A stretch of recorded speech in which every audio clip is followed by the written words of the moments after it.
Hey, what's happening, everybody? This is Gino. So now listen, this message is primarily directed to black men specifically, but men in general. Now, in case you didn't know, the most disrespected, devalued, dehumanized, diminished, disbelieved, shamed, unprotected person in America is the black woman and black girls. There's no group in this country that is more unprotected and disrespected than a black woman. So this message for black men, listen closely, and let me run a disclaimer real quick. Ladies, I don't want you to take this as if I am telling you that you can't protect yourself or that you need a man to save you. But men, we need to change the culture that we live in, because it is up to us as black men to protect and respect black women. And if we don't protect and respect black women, nobody else will. Now, what really got me on this rant, look at what happened to the 20-year-old woman at the McDonald's counter. Now, yes, she had hands like Muhammad Ali and Mike Tyson in their prime, but what if she didn't? And what if this man was bigger or stronger than her? And what is it with the men that were standing around not trying to subdue this man and protect this black woman? We had a 7-year-old child shot in Houston, Texas, not to mention the story with R. Kelly and the horrors for decades that these women endured when there were men in R. Kelly's camp, men who had an influence. Yes, R. Kelly was paying these men. They were on his payroll, but there were men in his camp who he valued, who he respected, who could have had an influence and said to him, yo, Rob, dude, we can't do this. We can't treat any woman, especially we can't treat black women. We as black men cannot continue to devalue, dehumanize, disrespect, to be violent toward, to not protect and disbelieve black women. Because as a culture, if we as black men don't protect black women, nobody else will. So what I am asking and challenging all men, and I start with myself, even though I have lived this philosophy, I walk the walk, I don't talk the talk. All right. That if we don't do everything we can to protect and respect all women and protect especially black women, because society has shown us that they don't value black women's lives like they do other women's lives.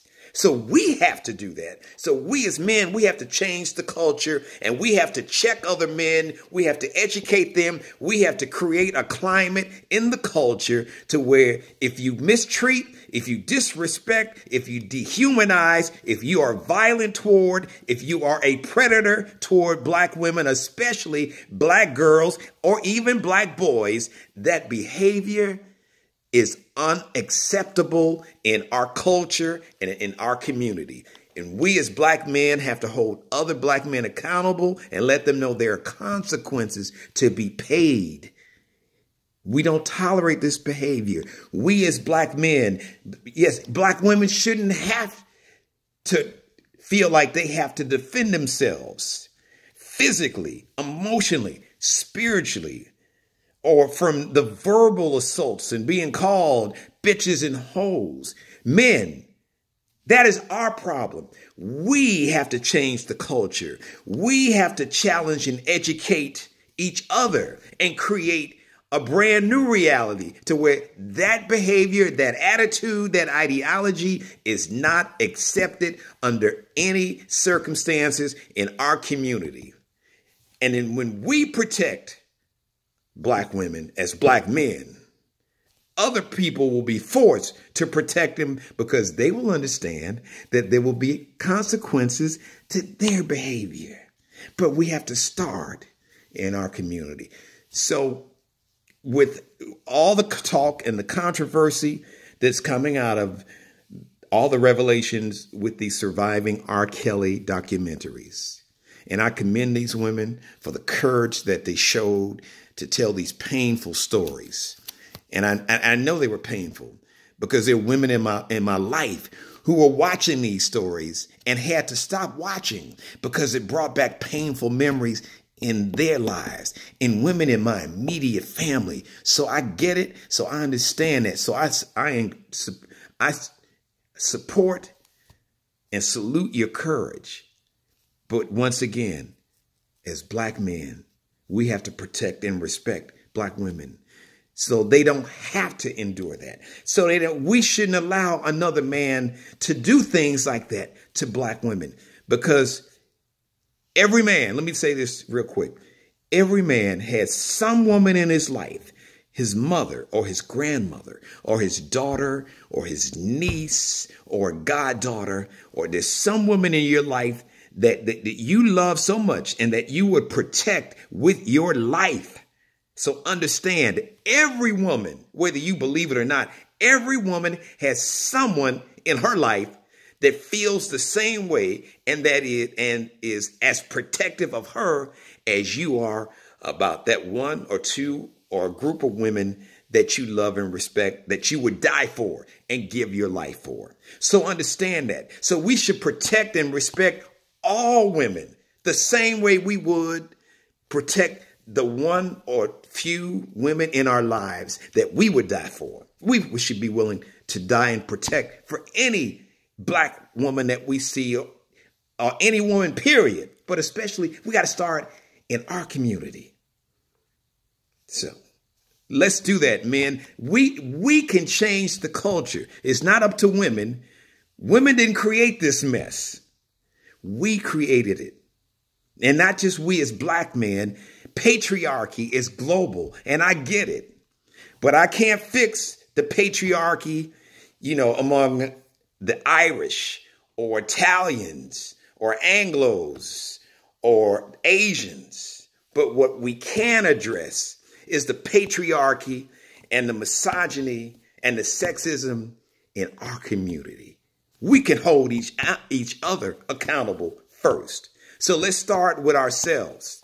That is my plea and my challenge to all my brothers out there. And this comes from a position of love. This comes from a man with a mother and a wife and 2 daughters and multiple nieces and co-workers and friends and adopted sisters and adopted family that I would do anything to protect.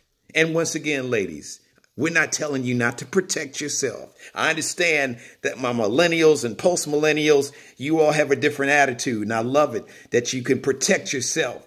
But there's certain situations to where maybe you can't protect yourself, not just physically or emotionally, or maybe in the corporate world or in business. And I don't want to see a whole bunch of men standing around seeing a woman in danger and they not do something about it. Who are we? What kind of man would we be if we would see a woman in danger and not do what we can to make sure that woman was safe? You can't call yourself a man and see that, and see a woman in danger and know that you're in a position to make sure that woman is out of danger, or to eliminate the danger or stop the danger, or to make sure she's safe, and not do something about it. Just throw your hands up and fall back and say, ain't none of my business. She look like she's doing fine on her own. No, I don't want my daughters and my nieces to grow up in a world like that. No. Come on. Men, we're better than that.